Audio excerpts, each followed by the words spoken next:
Friends, स्वागत है आपका अपना चैनल परफेक्ट साइंस पे। तो आज मैं शिक्षण अधिगम टीचिंग एप्टीट्यूड के पार्ट 2 लेकर के आ गया हूँ। तो शुरू करते हैं आज का सेशन। अगर आप लोग चैनल पे नए हैं तो सबसे पहले चैनल को सब्सक्राइब कर लीजिए और हमें कमेंट में बताइए आप लोगों को वीडियो कैसे लगा। तो मैं आप लोगों के लिए ज़रूर ही अच्छा से अच्छा बनाने का कोशिश करूँगा और अगला क्लास में मैं इसका मॉक टेस्ट दूंगा आप लोग को। तो शुरू करते हैं आज का सेशन। तो पहला है शिक्षा की कुछ अवधारणाएं। शिक्षण की कुछ अवधारणाएं हैं, कुछ कॉन्सेप्ट हैं। इस कॉन्सेप्ट को हम लोग देखेंगे। इसकी कॉन्सेप्ट क्या है? पहला है शिक्षण के 3 आधार हैं। शिक्षण के 3 आधार हैं।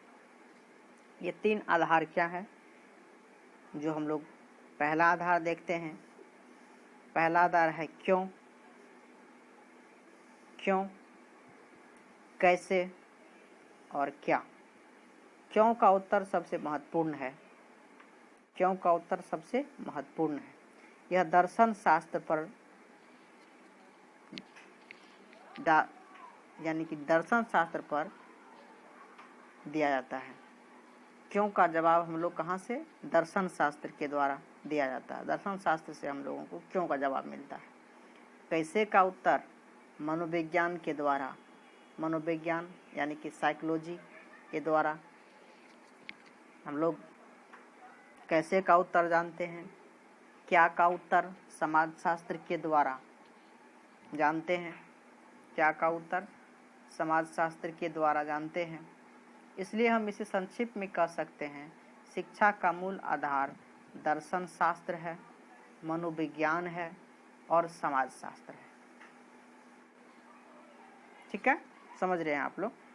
शिक्षा का मूल आधार किसके द्वारा? ये 3 के द्वारा। पहला दर्शन शास्त्र के द्वारा, मनोविज्ञान के द्वारा और समाज के द्वारा ही शिक्षा का मूल आधार माना जाता है।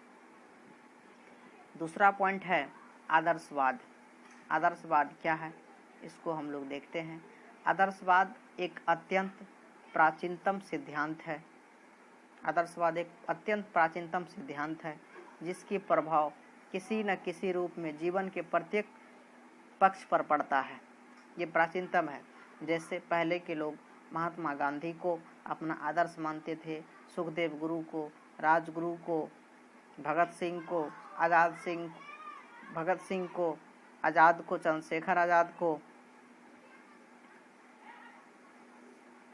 इस तरह से वो उसके आदर्श पर चलते थे और वो जीवन में अपने प्रत्येक यानी कि अपना आदर्श मान करके उसके रास्ते पर चलते थे और अपना सिद्धांत बनाते थे। उसके अनुसार यानी अरस्तू के अनुसार शिक्षा का मूल उद्देश्य व्यक्ति को नैतिक एवं बौद्धिक सद्गुणों का आधार बनाना है। अरस्तू के अनुसार छात्रों में नैतिक बौद्धिक सद्गुणों का आधार बनाना है। व्यक्ति को ऐसे श्रेष्ठतम मूल्यों में अलंकृत करना है जो मानवता के लिए आवश्यक है। किसके लिए आवश्यक है?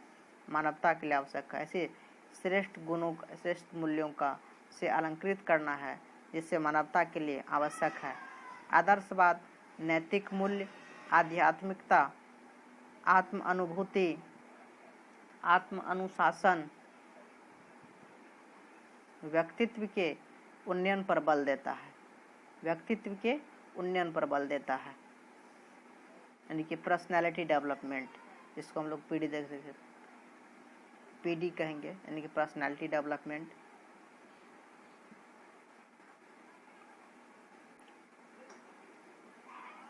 व्यतिकरण से इसको समझेंगे हम लोग। अगला है संक्षिप्त शब्दों में हम लोग देखते हैं। संक्षिप्त शब्दों में कहेंगे जो आदर्शवाद का मतलब, आदर्शवाद सत्यम शिवम सुंदरम है। आदर्शवाद क्या है? सत्यम शिवम सुंदरम है। जो सत्य है वही शिव है, जो शिव है वही सुंदर है। अगर आप लोगों को ये वीडियो स्लो चल रहा होगा तो आप लोग थोड़ा सा अपने मोबाइल में फास्ट कर लीजिएगा ताकि आप लोग को अच्छे से सुनाई दे, ठीक है ना। अगला है, अध्यापक से अपेक्षाकृत अधिक आशाएं, कमजोर शिक्षण विधियां, सह शिक्षा और सब शिक्षा की अवहेलना आदि की मुख्य कमी आ रही है। अध्यापक से अपेक्षाकृत अधिक आशाएं रहती है और करते हैं, कमजोर शिक्षण विधि है, सह शिक्षा और सर्व शिक्षा की अवहेलना करते हैं आदि इनकी प्रमुख कमी आ रही है, जिसके कारण शिक्षक एक आदर्श शिक्षक नहीं बन पाते हैं और एक आदर्श शिक्षक के रूप में नहीं गिने जाते हैं। अगला है प्रकृतिवाद। प्रकृतिवाद क्या है देखते हैं। इसमें प्रकृति को ही शिक्षक माना जाता है। इसमें प्रकृति को ही अपना शिक्षक माना जाता है। प्रकृति के द्वारा ही लोग सीखते हैं, अपने अंदर विकास करते हैं और पुस्तकीय ज्ञान पर कम बल दिया जाता है। इसमें प्रकृतिवाद के शिक्षण में सिर्फ प्रकृति को ही शिक्षक माना जाता है और इसी के द्वारा सीखा जाता है और इसमें पुस्तक के ज्ञान को बहुत कम बल दिया जाता है। बच्चा यदि वृक्ष पर चढ़ना चाहता है तो उसे ऐसा करने दें, गिरने दें और उस गिरने से अपने आप उसे भूल का एहसास होगा, जिसके कारण उसके अंदर शिक्षा का विकास होगा। प्रकृतिवाद में हम लोग देखेंगे इसमें अधिगम के सिद्धांत में, जो अधिगम का सिद्धांत भूल और प्रयास से, प्रयत्न और भूल के द्वारा बार बार करने से सीखा जाता है और बार बार गलती करने से सीखता है, बार बार असफल होने से भी सीखता है, असफल होने से सीखता है। तो ये है प्रकृतिवाद के नियम, यानी कि एक ही बार में नहीं सीखता है, भूल के द्वारा, यानी भूल बार बार भूल करने से भी सीखता है, प्रयत्न और भूल के द्वारा सीखता है, बार बार प्रयत्न करता है, प्रयास करता है, बार बार गलती करता है, बार बार असफल होता है, तब सीखता है। शिक्षक का कार्य छात्रों के विकास के लिए वातावरण तैयार करना। शिक्षक का कार्य क्या है? छात्रों के विकास के लिए वातावरण तैयार करना। और वातावरण कैसा हो? साइंटिफिक हो, यानी कि वैज्ञानिकता के आधार पर हो, वैज्ञानिकता हो।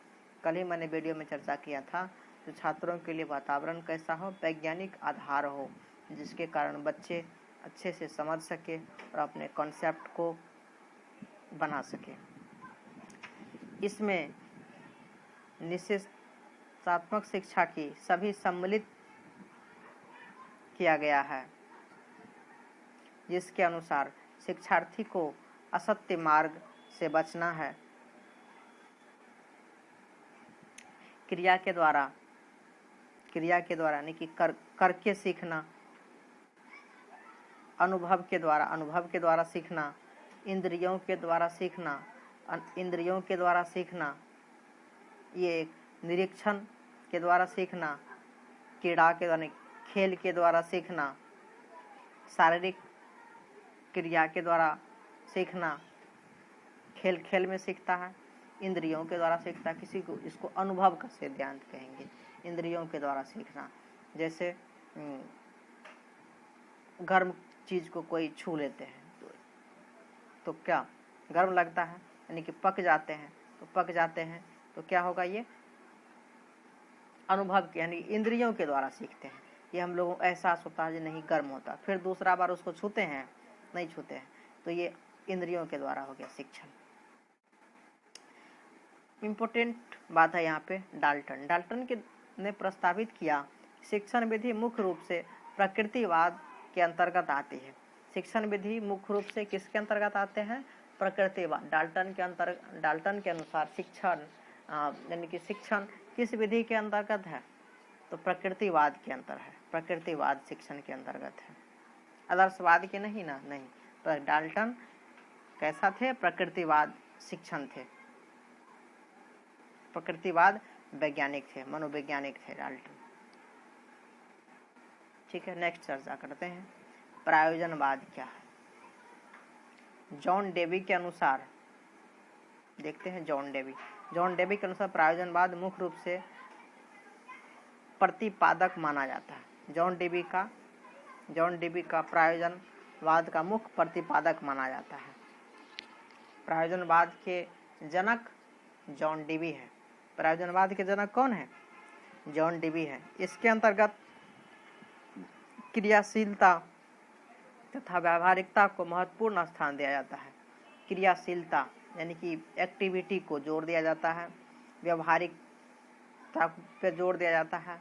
ये इसका महत्वपूर्ण स्थान इन्होंने दिया है, जॉन डेवी ने। इसको प्रयोगवाद यानी कि एक्सपेरिमेंटलिज्म भी कहा जाता है। नाम से ही स्पष्ट हो जाता है, जो प्रयोग के द्वारा सीखना यानी कि एक्सपेरिमेंट करके सीखना। तो प्रयोजनवाद के जनक कौन है? प्रयोगवाद के जनक कौन है? John Dewey. प्रयोजनवाद को अमेरिका की देन है। प्रयोजनवाद अमेरिका की देन माना जाता है। इसमें पूर्व निश्चित आदर्शों या सत्य का कोई स्थान नहीं है। अनुभव ही सब मूल्यों की कसौटी है। अनुभव के द्वारा ही सभी मूल्यों की कसौटी के द्वारा समझा जाता है। अनुभव के द्वारा ही सीखा जाता है। लर्निंग बाय एक्सपेरिमेंट यानी कि करके सीखना। लर्निंग बाय एक्सपीरियंस कहा जाता है, यानी कि एक्सपीरियंस करके सीखना। इसे ही ज्ञान का आधार माना जाता है। इसे प्रयोजनवाद के आधार पर क्रियात्मक विद्यालयी प्रणाली का आरंभ हुआ। प्रयोजनवाद के जनक कौन है? John Dewey. और विद्यालयी प्रणाली यानी कि school activity, direct activity school system, यानी कि विद्यालयी प्रणाली, क्रियात्मक विद्यालयी प्रणाली के जनक कौन है? जॉन डेवी है। ये क्वेश्चन पूछा जाता है, आप लोग इसको अच्छे से याद रखिएगा। अब है अस्तित्ववाद। इसके मुख्य प्रतिपादक किर्कगार्ड हैं, जिसका यह कहना है, जो मेरा अस्तित्व है क्योंकि मैं ऐसा सोचता हूँ, इसलिए मैं सोचता हूँ कि मेरा अस्तित्व है। कहने का मतलब है, इसका मुख्य प्रतिपादक किर्कगार्ड है, जिसका कहना है मेरा अस्तित्व है क्योंकि मैं ऐसा सोचता हूँ। मेरा अस्तित्व जो है, जिसके कारण मैं ऐसा सोचता हूँ, इसलिए मैं सोचता हूँ कि मेरा अस्तित्व है। इसमें व्यक्तित्ववाद पर अधिक बल दिया जाता है। व्यक्तित्ववाद यानी कि व्यक्ति के अंतर्गत जितने भी अस्तित्ववाद में व्यक्ति को स्वयं संघर्ष करने पर बल दिया जाता है। इसमें व्यक्ति को स्वयं संघर्ष करना पड़ता है और व्यक्ति को स्वयं के द्वारा, संघर्ष के द्वारा सीखना पड़ता है। कह सकते हैं अस्तित्ववाद का मूल मंत्र है, अस्तित्ववाद का मूल मंत्र है अपने आप को जानो, अपने आप को जानो। शिक्षकों का कर्तव्य बनता है कि छात्रों में मौलिकता, सृजन शक्ति, सक्रियता, मानवतावादी, दृष्टिवादी आदि उत्पन्न करने में सहायक बने। शिक्षक का मूल्य कर्तव्य क्या है? बच्चों के अंदर मौलिकता का विकास हो, सृजनात्मक शक्ति का विकास हो, सक्रियता का विकास हो, मानवतावादी का विकास हो, दृष्टिकोण का विकास हो, मानवतावादी दृष्टिकोण का विकास हो आदि उत्पन्न करने में सहायक बने बच्चों के अंतर्गत। ये इसका मूल मंत्र है। इसको आप लोग अच्छे से देख लीजिएगा, नोट कर लीजिएगा। नेक्स्ट है योग। योग तो आप लोग जान रहे होंगे। योग परंपरागत रूप से भारतीय दर्शन में यह 6 रूप में माने जाते हैं। योग परंपरागत रूप से भारतीय दर्शन में कितने रूप में माने जाते हैं? योग को 6 रूप में माने जाते हैं, जिसमें से योग एक है ऋषि पतंजलि। ऋषि पतंजलि को योग शास्त्र का रचिता माना जाता है। ऋषि पतंजलि को योग शास्त्र का रचिता माना जाता है। योग मन की प्रवृत्तियों को नियंत्रण करने की विद्या है। योग क्या है? मन की प्रवृत्ति को नियंत्रण करने की विद्या है। यह मंत्र शारीरिक व्यायाम नहीं है, यह मात्र शारीरिक व्यायाम, सिर्फ और सिर्फ योग शारीरिक व्यायाम ही नहीं है, इसके 8 घटक हैं। योग के कितने घटक हैं? 8 घटक हैं। योग सिर्फ और सिर्फ शारीरिक व्यायाम नहीं है, शारीरिक व्यायाम नहीं है, इसके 8 घटक हैं। योग से 8 फायदे हैं। यम या आत्मनियंत्रण, यानी कि स्वयं से सेल्फ कंट्रोल, हम अपने आप को कैसे नियंत्रित करें, आत्मनियंत्रण करना। नियम जानना। आसन, पोजीशन, प्राणायाम, ब्रेथ कंट्रोल जिसको बोलेंगे, ब्रेथ सांसों पे, प्रत्याहार, धारणा, माइंड स्टडी, ब्रेन को कैसे कंट्रोल यानी कि मजबूत किया जाए, ध्यान यानी कि ध्यान केंद्रित करना, ध्यान कैसे केंद्रित हो, और समाधि मेडिटेशन और समाधि। योग के इन घटकों के अनुसार करते हुए अज्ञान को दूर किया जा सकता है एवं ज्ञान की प्राप्ति की जा सकती है। सबसे प्रमुख बात है ये 8 घटक के द्वारा अगर योग करेंगे तो इन 8 घटकों का हमारे अंदर क्या होगा? विकास होगा और हमें अज्ञानता को दूर करते हुए ज्ञान की प्राप्ति कर सकेंगे। योग सिर्फ और सिर्फ शारीरिक विकास ही नहीं है, यह मानव के हर एक क्षेत्र के लिए विकास है। जैसे कि 8 क्षेत्र का विकास होता है योग के द्वारा। पहला है यम यानी कि सेल्फ कंट्रोल, नियम बनता है। आसन होता है बैठने की, प्राणायाम यानी कि ब्रेथ कंट्रोल, सांसों पे कंट्रोल, प्रत्याहार, धारणा माइंड स्टडी यानी कि ब्रेन कैसे मजबूत हो, ध्यान यानी कि कंसंट्रेशन जिसको बोलेंगे, कंसंट्रेशन कैसे ध्यान केंद्रित किया जाए किसी चीज़ के प्रति। बच्चों में ध्यान केंद्रित नहीं हो पाता है, बहुत जल्दी बच्चे क्या हो जाते हैं? उब जाते हैं। और कोई बच्चे किसी बच्चे को बहुत जल्दी गुस्सा भी आते हैं, तो इसके अंतर्गत हम लोग क्या करेंगे? उसको योग करवाएंगे। योग के द्वारा ही बच्चे को कंसंट्रेशन की भावना, कंसंट्रेशन डेवलपमेंट होगी और कंसंट्रेशन से ही बच्चे में ज्ञान की विकास होगी, अज्ञानता दूर होगी। ठीक है। नेक्स्ट है शिक्षण की प्रकृति और विशेषताएं। शिक्षण की प्रकृति और विशेषताएं देखते हैं। शिक्षण की प्रकृति और विशेषताएं क्या है? हम शिक्षण की कुछ परिभाषाओं और महत्वपूर्ण पहलुओं की चर्चा पहले भी कर चुके हैं। शिक्षण के बारे में हम लोग पहले भी कुछ न कुछ जान चुके हैं, उनके परिभाषा कुछ न कुछ देख चुके हैं। इसके महत्वपूर्ण पहलुओं क्या है उसके बारे में हम लोग देख चुके हैं, उस पर चर्चा कर चुके हैं। नेट परीक्षा में शिक्षण की विशेषता क्या है, नेट परीक्षा में शिक्षण की विशेषता क्या है उसको हम लोग जानेंगे। नेट की परीक्षा में शिक्षण की विशेषता पर आधारित 2 प्रश्न पूछे जाने की संभावना रहती है। कितने? 2 प्रश्न। नेट परीक्षा में कितने प्रश्न? 2 प्रश्न पूछने की संभावना होती है।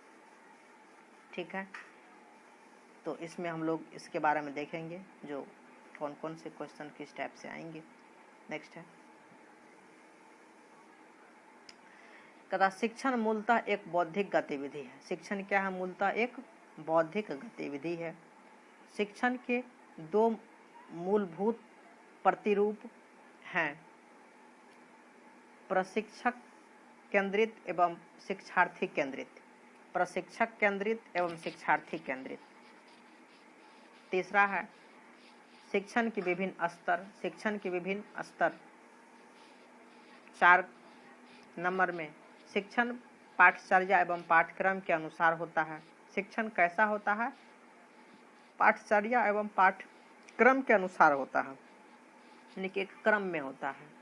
शिक्षण का वातावरण गतिशील होता है। शिक्षण का वातावरण गतिशील होता है, यानी कि एक्टिविटी बेस्ड होना चाहिए शिक्षण।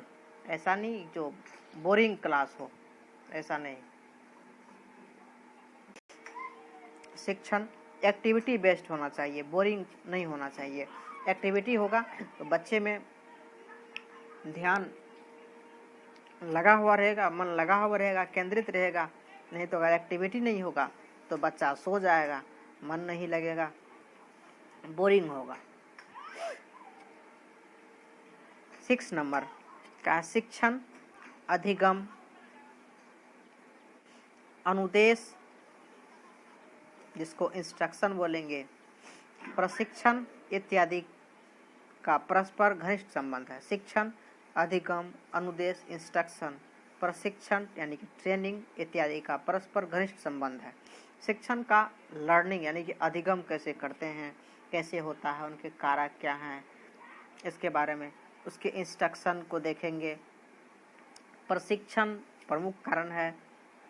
ये आपस में एक घनिष्ठ संबंध है, एक को फ्रेंड है। 7 नंबर में देखते हैं शिक्षण एक स्वयं व्यवसाय या वृत्ति है, यानी कि प्रोफेशन है। शिक्षक यानी कि शिक्षण क्या है? एक प्रोफेशन है। कौशल विकास प्राप्त करने के लिए एक लंबी अवधि का अध्ययन और प्रशिक्षण आवश्यक है। कौशल विकास, शिक्षण क्या है? एक प्रोफेशन है। शिक्षण कौशल प्राप्त करने के लिए एक लंबी अवधि का अध्ययन और प्रशिक्षण आवश्यक है। ठीक है, शिक्षण कौशल प्राप्त करने के लिए एक लंबी अवधि के लिए अध्ययन करना और प्रशिक्षण बहुत ही